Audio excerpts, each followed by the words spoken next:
क्या आपने कभी देखा है जब सच्चाई को झूठ के नीचे दबाने की कोशिश की जाती है तो माँ दुर्गा खुद इंसाफ करवाती हैं?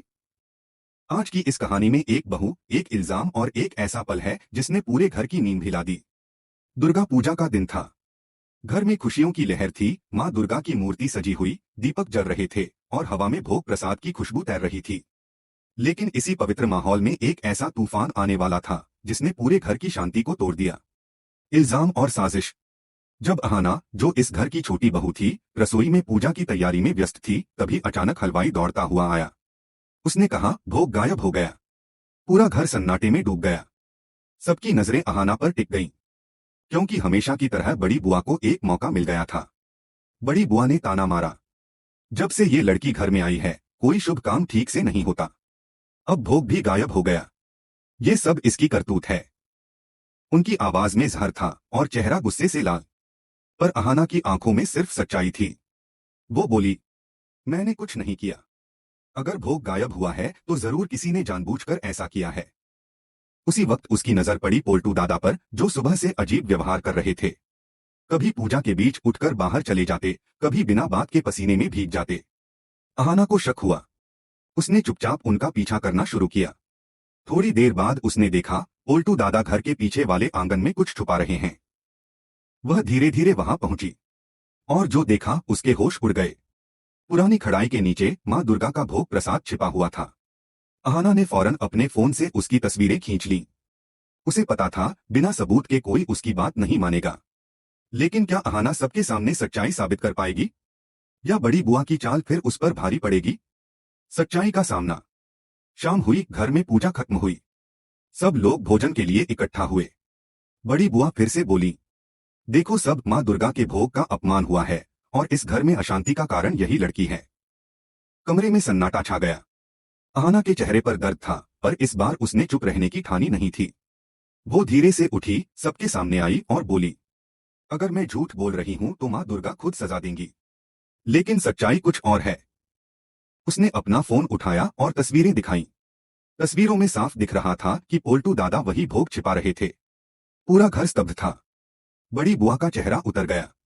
दुर्गा देवी, जो घर की सबसे सख्त और न्यायप्रिय महिला थीं, गुस्से से कांप उठीं। उन्होंने पोल्टू की तरफ देखा और बोली, तूने माँ दुर्गा के भोग के साथ छेड़छाड़ की। ये सिर्फ पाप नहीं, श्राप है। पूजा खत्म होते ही तू इस घर से चला जाएगा। पोल्टू के पास कोई जवाब नहीं था। उसकी आंखों से शर्म के आंसू बहने लगे। पूरा घर चुप था, बस माँ दुर्गा के घंटे की आवाज गूंज रही थी। अहाना ने एक बार फिर साबित किया कि सच्चाई हमेशा जीतती है। लेकिन कहानी यहीं खत्म नहीं होती, क्योंकि झूठ हार कर भी बदला लेने की ठान चुका था। बदले की आग। पोल्टू और बड़ी बुआ दोनों अपमानित थे। उनके अंदर गुस्से की आग जल रही थी। बड़ी बुआ ने ठान लिया, इसने मुझे सबके सामने नीचा दिखाया है। अब ये लड़की चैन से नहीं जी पाएगी। वो माँ दुर्गा का, जिसे सबने गलत कहा, आज वही साबित करेगी कि माँ दुर्गा के भक्तों के साथ कभी अन्याय नहीं होता। अहाना की जिंदगी में एक बार फिर लौटने वाला है साजिश का तूफान। लेकिन इस बार उसके पास माँ की शक्ति है। विसर्जन के बाद का दिन था। घर शांत था, लेकिन उस शांति के पीछे छिपी थी एक डरावनी खामोशी। पोल्टू और बड़ी बुआ को घर से निकाल दिया गया था, पर उनका बदले का जहर अब भी बाकी था। अहाना और अर्जुन ने सोचा था कि अब सब ठीक हो जाएगा, लेकिन किस्मत ने उनके लिए कुछ और लिखा था। नफरत की वापसी। एक रात जब पूरा घर सो चुका था, अहाना की खिड़की पर एक पत्थर आकर गिरा। वह चौंक गई, बाहर झांका तो सन्नाटा। लेकिन नीचे आंगन में लाल सिंदूर से कुछ लिखा था, सच्चाई की कीमत बहुत महंगी होती है। अहाना डर गई, मगर उसने अर्जुन को कुछ नहीं बताया। वो नहीं चाहती थी कि पूजा के बाद घर में फिर से तनाव फैले। अगले ही दिन एक और झटका मिला। पंडित जी, जो रोज पूजा कराने आते थे, अचानक आने से मना कर दिया। कहने लगे, इस घर पर अब माँ की कृपा नहीं रही। भोग चोरी, कलंक, झूठ, ये सब माँ को नाराज कर चुका है। अहाना की आंखों में आंसू आ गए। वो बोली, अगर माँ नाराज हैं तो मैं अपनी पूरी जिंदगी उनकी भक्ति में लगा दूंगी। मैं ये कलंक मिटा कर रहूंगी। लेकिन क्या अहाना जान पाएगी कि माँ दुर्गा की मूर्ति के पीछे कौन छिपा बैठा है, जो उसकी जिंदगी को फिर से बर्बाद करने की कोशिश कर रहा है? परछाइयों का रहस्य। रात के तीसरे पहर जब सब सो रहे थे, अहाना ने कमरे के बाहर आहट सुनी। धीरे से उठी और दरवाजे के पास गई। उसे किसी के कदमों की आवाज सुनाई दी। वह उस आवाज के पीछे गई और देखा कि मां दुर्गा की मूर्ति के पास एक साया खड़ा था।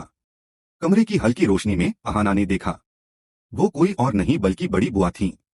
वो मां की मूर्ति के सामने झुकी हुई कुछ बड़बड़ा रही थीं। मां, उस लड़की ने हमें बर्बाद कर दिया, लेकिन अब मेरी बारी है। अगले अमावस्या तक उसकी खुशी मुरझा जाएगी। अहाना के पैरों तले जमीन खिसक गई। उसने अपने फोन से वो सब रिकॉर्ड कर लिया। अब उसे सबूत मिल चुका था कि बुआ लौट आई हैं और किसी काले कर्मकांड में लगी हुई हैं। अगली सुबह अहाना ने ये सब अर्जुन को दिखाया। अर्जुन सन्न रह गया। वो वापस कैसे आईं? मैंने तो खुद उन्हें विदा किया था। अहाना बोली, शायद मां दुर्गा चाहती हैं कि हम इस बार पूरी सच्चाई सामने लाएं। लेकिन अहाना को नहीं पता था कि अब यह साजिश सिर्फ बुआ तक सीमित नहीं, ओल्टू भी लौट चुका था और इस बार उसके साथ थी नफरत से भरी एक नई। क्या आपने कभी देखा है जब सच्चाई को झूठ के नीचे दबाने की कोशिश की जाती है तो मां दुर्गा खुद इंसाफ करवाती हैं? आज की इस कहानी में एक बहू, एक इल्जाम और एक ऐसा पल है जिसने पूरे घर की नींद हिला दी। दुर्गा पूजा का दिन था।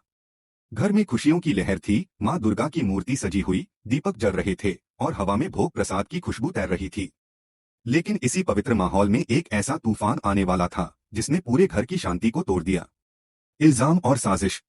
जब अहाना, जो इस घर की छोटी बहू थी, रसोई में पूजा की तैयारी में व्यस्त थी, तभी अचानक हलवाई दौड़ता हुआ आया। उसने कहा, भोग गायब हो गया। पूरा घर सन्नाटे में डूब गया। सबकी नजरें अहाना पर टिक गईं, क्योंकि हमें